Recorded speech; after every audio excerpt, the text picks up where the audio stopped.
Bore da iawn I chi gyd a chroeso i'r Rhoedfa Fareol. It's lovely to see you all, members, visitors and friends, and those joining us as usual over the webcam. And we begin our morning service by joining together with the opening hymn 32, Tri Deg Dau. Trwy dysbryd heddiw awn i'th di a moli a'n llawn, o dad pob dawn clodforwn di.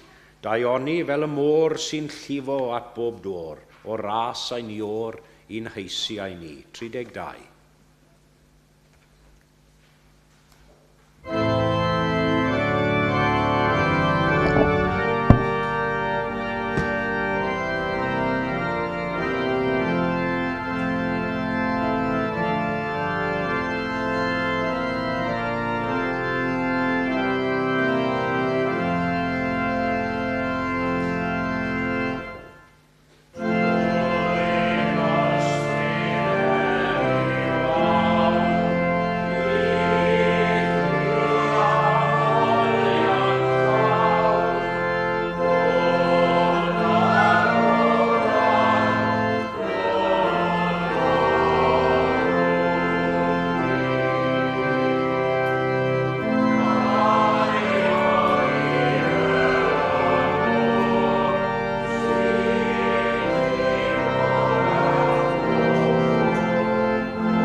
Daw'r darlleniad y bore yma o lythyr at yr Hebreaid, y ddegfed benod, ac yn dechrau darllen o adnod 19.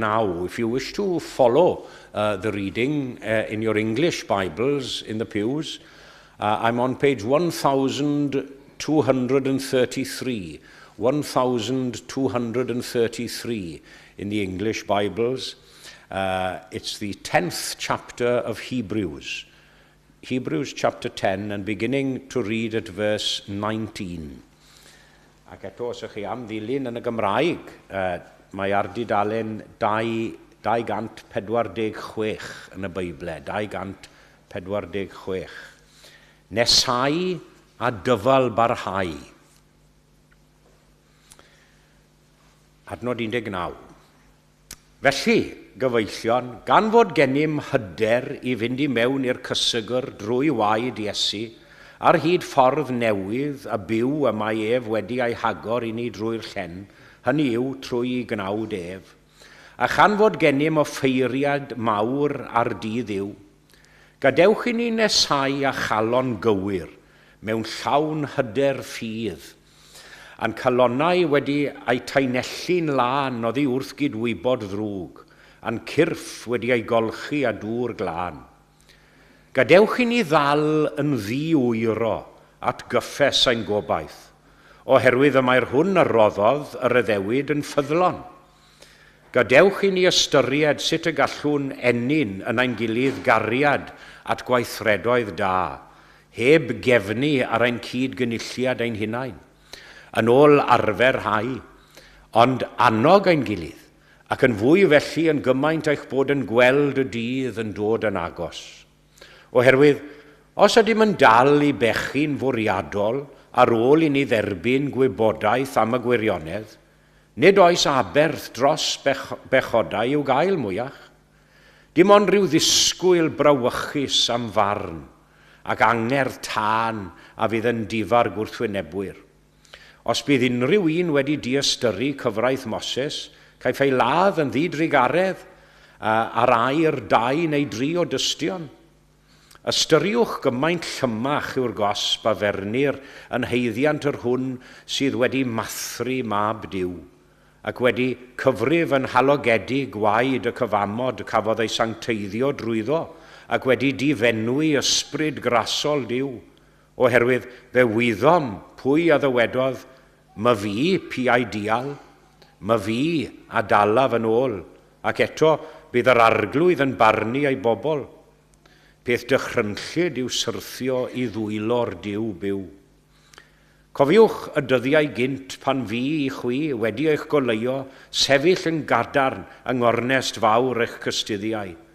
Weithiau yn eich gwaradwydd a'ch cystuddiau yn cael ei gwneud yn sioi i'r cyhoedd, ac weithiau yn gymdeithio i'r rhai oedd yn cael ei trin felly. Oherwydd cyd ddioddefasoch a'ch carcharorion a derbyniasoch mewn llawenydd ysbeilioch meddiannau, gan wybod fod meddiant ragorach ac arhosol yn eiddo i chwi. Peidiwch felly a thaflu eich hyder i ffwrdd, gan fod gwobr fawr yn perthyn iddo. A mae angen dyfal barhad arnoch i gyflawni ewyllus Duw a chymryd meddiant o'r hyn a ddawyd, oherwydd yng ngeiriau'r ysgrythur, ymhen enid bach, fe ddaw yr hwn sydd i ddod a heb oedi, ond fe gaiff fy un cyfiawn i fyw trwy ffydd, ac os cilio nôl, ni bydd fy enaid yn ymyfrydu ynddo. Eithir, nid pobl y cilio nôl i ddistryw ydym ni, ond pobl a ffydd sy'n mynd i feddiannu bywyd. Yeah. But we are not of those who shrink back and are destroyed, but of those who have faith and preserve their souls. Ychwanegau Duw i fendith at y darllen a'r gwrando a'r deall hefyd o'i air. Ac fe unwn ni i ganu gyda'n gilydd yr ail emyn sydd 717 i'n harwain ni at lwybrau gweddi, geiriau cyfarwydd elfed i dawel lwybrau gweddi o arglwydd arwain fi, rhag i mi gael fy nhwyllo gan ddim daiarol fri. Mae munud yn dy gwmni yn newid gwerth y byd, yn agos iawn i'th feddwl o cadw fi o hyd. 717.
A mae geiriau hyfryd elfed nawr wedi ein harwain ni at orsedd gras mewn gweddi. Cydweddiw, let us pray together. Arglwyddau'n Duw a thad ein harglwydd Iesu. Dyma ni unwaith eto yn dod ger dyfron i dawel lwybrau gweddi fel mae elfed yn dweud yn ei emyn. Gan ddiolch i ti eto am y rhodd o fywyd, am anadl einioes o fewn i'n ffroenau ni. Am ddigon o nerth a iechyd gan bob yr un ohonom ni y bore yma i ddod yma. Peth sydd ddim gan bawb y bore yma. Ond ni'n diolch i ti am gyfle fel hyn i ddod mewn gweddi ac mewn addoliad ger dyfron. Ac ni'n dyglodfori di fel ein creawdwr, a'n cynhaliwr. Yr hwn y fi, yr hwn sydd i ddod hefyd. Lord God, as we gather together today, we confess that we don't come in our own strength, but rather through your grace and righteousness. We come through your love made known to us through Jesus Christ. And forgive us now once more for the many ways in which we've fallen short of the mark, as it were, in our thoughts and in our words and in our actions. And we ask you to cleanse us anew through this simple service this morning. Cleanse our hearts and minds and draw us once more to a closer and deeper relationship with you. I ni'n diolch i ti am dy eglwys di, yn fyd eang ac yn y lle hwn, am deulu ffydd o gredinwyr yma yn Eglwys Gymraeg Canol Llundain. Ac am ryddid i ddod yma ac i ddaddoli di y bore yma, a diw ryddid yna ddim gan bawb y bore yma i addoli. Bydded idd ysbryd i symud yn ein plith ni nawr, yn dwys bigo ein cylonau ni, yn bywio cael ein ffydd ni, ac yn ein galw ni gyd i fuddod ac adnabyddiaeth ddyfnach ohono ti. God of all the nations of the earth, we lift up our thoughts and our prayers now beyond the four walls of this place. And we acknowledge a world in great pain and turmoil this morning. And we pray for so many places and people, especially those torn by war and violence, where families live in fear. I often mention the innocent people caught up, the children, the mothers, the grandmothers and parents. Innocent people caught up in all the conflict and turmoil. And we remember those suffering now, some because of that turmoil, in hunger and displacement, and those whose lives have been upended by political unrest and economic disaster. Lord, we pray now for you to bring peace where there is conflict, justice where there is oppression, and hope where despair has seemed to have taken root. Ac yna agosach atom ni, agosach gartre fel petai. Rwyt yn ymwybodol o afidiau pawb sydd yn dod ger dyfrondi, pob yr un ohonom ni. Mae rai yng nghanol ei llawenydd y bore yma. Mae rhai yng nghanol ei galar, yn galaru. Rai yn ofidus am y dyfodol, falle. Eraill wedi blino gan dreialon sydd wedi pwyso'n drwm arnyn nhw am yn hir. Ac i ni meddwl am rai yn gweliau ysbyty ar hyn o bryd. I ni'n gosod ein hunain yn dy law ac yn ein teuluoedd ni, ein hiechyd ni, ein gwaith ni, y cyfan oll. Y gweddiau hynny sydd heb i ateb, falle, yn ein profiad ni, yn ein teimlad ni. gan ein atgoffa ni nad oes dim yn guddiedig oddi wrtho ti. And as we hear your word proclaimed once more this morning, give us ears to hear and hearts to respond. And we pray that you'll mold us into the people that you wish and want us to be, to love you fully and to love others more faithfully. I ni'n cyflwyno a weddi gyhoeddus hon ynghyd a deisyfiadau cudd ein cylonau, a'n enw hawddgar a nerthol Iesu ei hun. Amen.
Wel, croeso cynnes I bawb i'n hoedfa boreol gan gynnwys y sawl sy'n ymuno ni ar y we.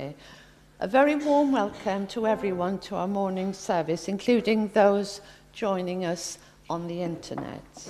A bore da Thomas. Rydyn ni'n diolchgar iawn yn gweinidog am ei arweiniad bore yma ac I Mike am ei gyfraniad ar yr organ. Bydd yr oedfa hwyrol am 6 yn oedfa gymyn a bydd cylch trafod Beibledd am hanner awr 4. There'll be a communion service this evening and a Bible discussion group at 4:30. A dy Sul nesa yn gweinidog gwadd yn oedfawon y bore a'r hwyr fydd y parchedig David Jones, Greenfield Baptist Church, Llanelli. A ni'n edrych mlaen i'w groesawu atom. Dydd Mercher bydd oedfa canol wythnos, canol dydd, gyda the a chyfle am sgwrs I ddilyn. After the midweek service this coming Wednesday, January the 21st, at 1:05, there'll be an organ recital with Thomas Allery, the Director of Music in Temple Church, performing. Bydd cyfarfod cyntaf Clwb Nawn Sadwrn ar Chwefror y 7th gyda John Jones y Byrro yn adrodd hanes stori cyhoeddi yn y Gymraeg yn Llundain, the story of Welsh publishing in London. That's the first meeting of the Saturday Afternoon Society on February the 7th. Mae angla Mrs Margaret Williams ar Ionawr 60 Mrs Margaret Williams's funeral will be on Monday, January the 26th at 1 o'clock at Putney Vale Crematorium and 3 o'clock at Clapham Junction Chapel. I'm sure that our thoughts and prayers are with Anthony at this time. Dyddiad i'w gofio, Chwefror yr 80 diwrnod diwetha mis bach, bydd y grŵp drama mewn cymeriad yn cyflwyno teyrnged yng Nghymraeg i waith a bywyd Waldo Williams, bar dewrder, bar tynerwch ac ymgyrchu'r heddwch o Fro'r Garreg Glas. A'r dramodydd yw'r athro Mererid Hopwood a'r actor sy'n portreadu Waldo yw Rylan Tavy. So it's a play in the Welsh language which is a tribute to the poet Waldo Williams, his life and his work. And that's on February the 28th at 7:30 here. Cofiwch ddod lawr i'r neuadd am de a chyfle gymdeithasu. Do come downstairs for tea and fellowship after the service. Ac yn awr fydd anw amgylch I dderbyn eich rhoddion. Diolch yn fawr.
Ac fe unw'n ymhellach I gan ei eremyn nesaf, sef 234, 234.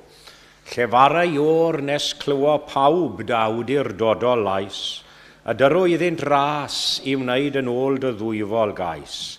Gwna'n deiar oll fel eden gynt, yn nefoedd fach I ni, a bydded tra bo'n ddeiar mwy yn sanctaidd deml I ti. 2, 3, 4.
Gadewch i ni ddal yn ddiwyro at gyffes ein gobaith, oherwydd gallwn ddibynnu ar yr hwn a roddodd yr addewid.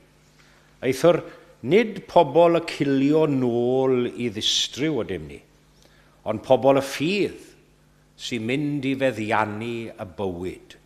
Let us hold fast the confession of our hope without wavering, for he who promised is faithful. For we are not of those who shrink back and are destroyed, but of those who have faith and preserve their souls. Nawr ten, mae addurniadau'r Nadolig wedi tynnu lawr ond nhw bellach, o'n i'n pasio rhyw di yn meid y fel pwy ddwrnod oedd y goeden, dal na'r goliadau chwbl. Ond popeth nôl i normal ar ôl cyfnod y dathliadau.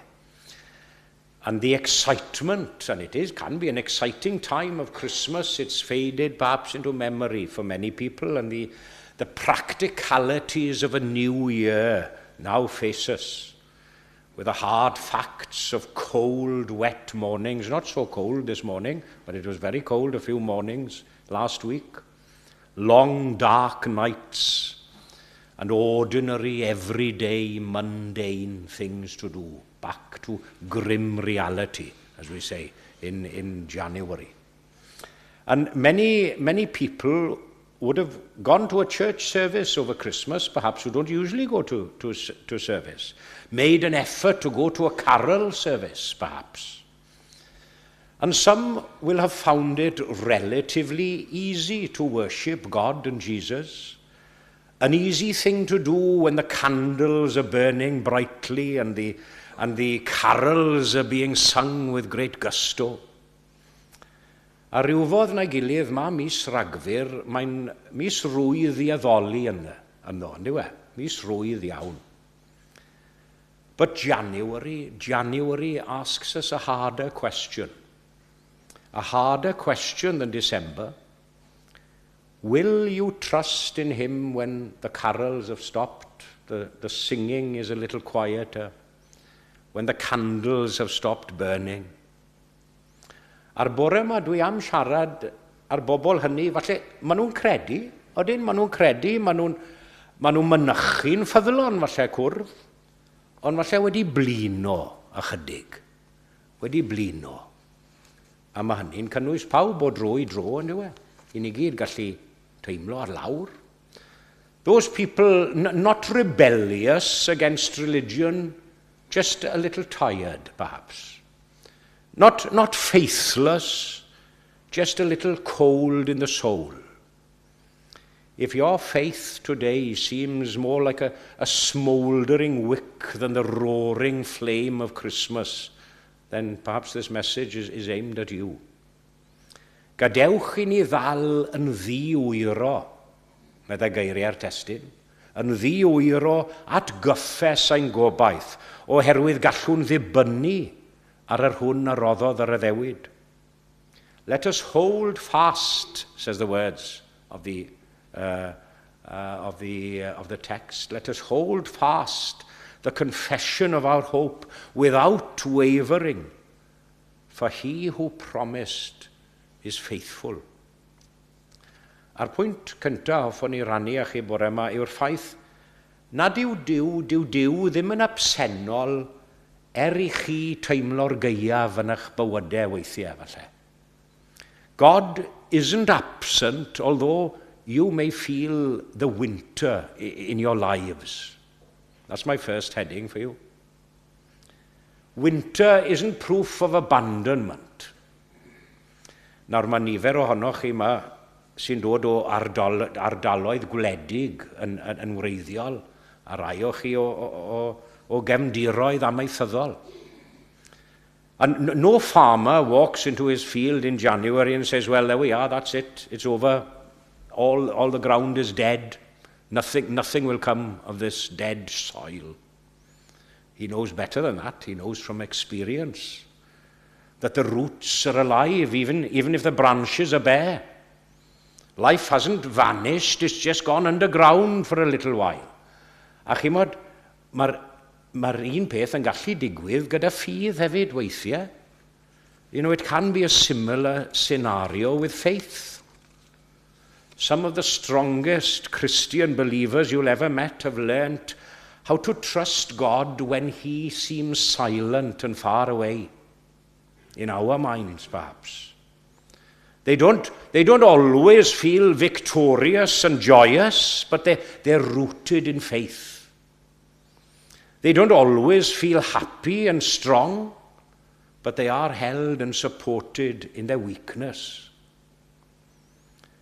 Nid yw gaiaf ysbrydol yn arwydd bod Duw wedi eich gadael chi, cofiwch. Yn aml, mae'n arwydd I fod e'n gwneud rhyw waith dyfnach, falle mwy pell gyrhaeddol yn eich hanes chi gyd.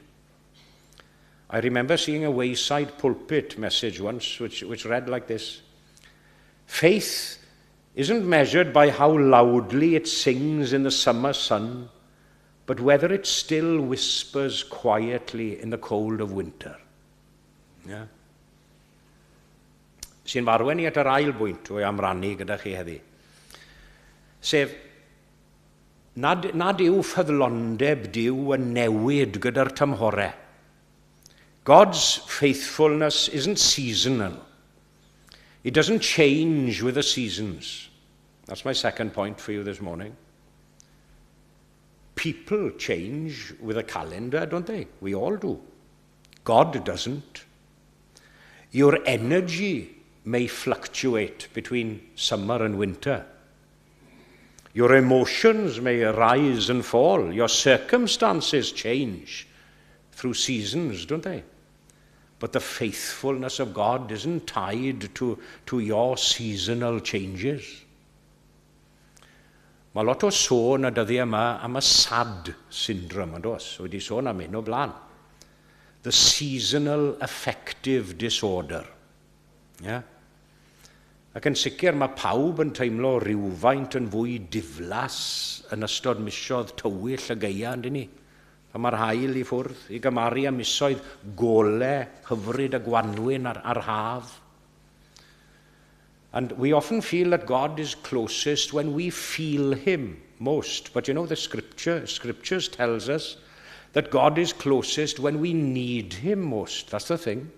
Not when we feel him most, but when we need him most. Pan eich chi'n teimlo'n gryf i ni'n dieddol, oedd e bynnu ar ein erth yn hunain, ond ni? Ond pan eich chi'n wan, eich chi'n sylweddoli taw Duw sydd wedi bod yn cynnal chi ar hyd ar amser. Fel y footprints in the sand yna, chi'n cofio'r stori hyfryd. Don't try and interpret the faithfulness of God through your emotions and circumstances, but rather interpret your emotions and circumstances through the unchanging promise of God. Dyw ffyddlon eriod ac efais dy fod. Oherwydd gallwn ddibynnu ar yr hwn a roddodd ar y ddewyd, medde'r adnod. He who promised is faithful, even when you feel anything but that, perhaps. Ac yna mae sôn yma am ddal yn ddiwyro, yn dos. To hold fast. That's what the verse says. Not loudly, not making a fuss about it, not perfectly even, but just faithfully to hold fast. That's my third and final point for you this morning. I ddal yn ddiwyro, to hold fast. Notice what the verse doesn't call us to do. It doesn't tell us to leap and to sprint or to go out and impress others. Just hold fast. Dal yn ddiwyro. Yn ystod y casgliad bore Sul ddiwetha, nath Paul chwarae'r un emyn, will your anchor hold in the storms of life. Chi'n gofio hwnna, yn gymanfa cwbl o flynyddoedd nôl. Chi'n gofio canu'r geiriau. Will your anchor hold in the storms of life, when the clouds unfold their wings of strife, when the strong tides lift and the cables strain, will your anchor drift or firm remain? We have an anchor that keeps the soul steadfast and sure while the billows roll, fastened to the rock which cannot move, grounded firm and deep in the Saviour's love. January's faith isn't a flashy kind of faith. It may not produce dramatic testimonies every week, but it simply keeps holding on to the rope. Holding on to the rope when the strong tides lift, as the hymn says, and the cables strain, and the shore seems far away at times. Mae rai ohonoch chi wedi dod yma bore yma, wy'n siŵr, oherwydd eich bod chi wedi dal ati, wedi bod yn ddiwyro trwy'r flwyddyn llynedd. Falle doeddech chi ddim wedi deall popeth oedd wedi digwydd yn eich bywydau chi. Doeddech chi ddim yn teimlo yn hyderus ac yn hapus drwy'r amser, siŵr o fod. Ond, roeddech chi wedi mynnu glynu wrth Grist, na'r peth. A pheidio gollwng gafel ynddo fe. A dyna beth mae nefodd yn galw ffydd. Because the thing is, of course, this world doesn't need you to deny Christ. Only to loosen your grip a little bit. The world will whisper, oh, you're tired. Take a break. Let's have a few weeks off going to chapel. But Scripture says, hold fast. hold fast, without wavering. Not because you are strong, but because God is faithful. That's the thing. Your grip on him may well be weak at times, but his grip on you is a grip of iron. Won't let you go. Felly, peidiwch â mesur maint eich ffydd chi wrth dymheredd y dydd heddiw, fel ych chi'n teimlo nawr ar hyn o bryd. Pa mor dwym neu oer ych chi'n teimlo ar hyn o bryd. Measure your faith by this. Are you still trusting? Are you still holding fast? Are you still turning up? Os felly, gwyn eich byd chi, cofiwch. Gwyn eich byd chi. Gadewch i ni ddal yn ddi-wyro at gyffes ein gobaith, oherwydd gallwn ddibynnu ar yr hwn a roddodd yr addewid. For we are not of those who shrink back and are destroyed, but of those who have faith and preserve our souls. A hynny ar gogoniant i'w enw. Amen.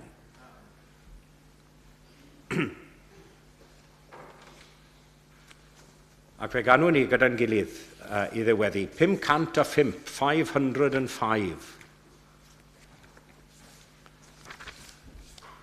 Mi ganaf tra bo anadl o fewn i'r ffroenau hyn am gariad yn ddioddef ar ben Calfaria bryn, am goron ddraen blythedig, am hoelion garwau rhyw i ganu fenau deiog fel eira gwynau liw.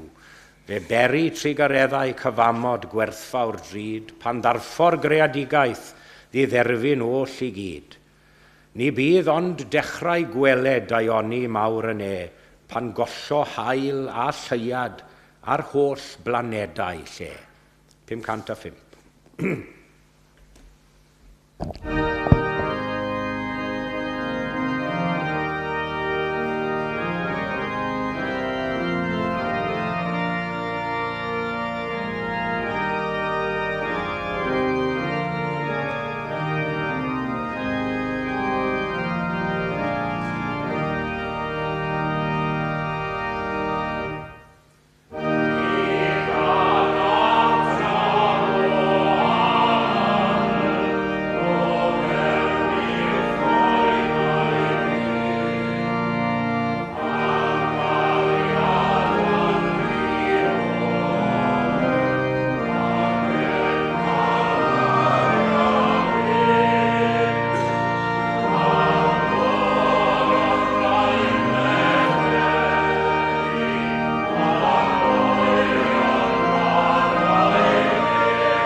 Gawn ni roi ein gofal nawr i'r arglwydd. Let us commit ourselves to God in prayer.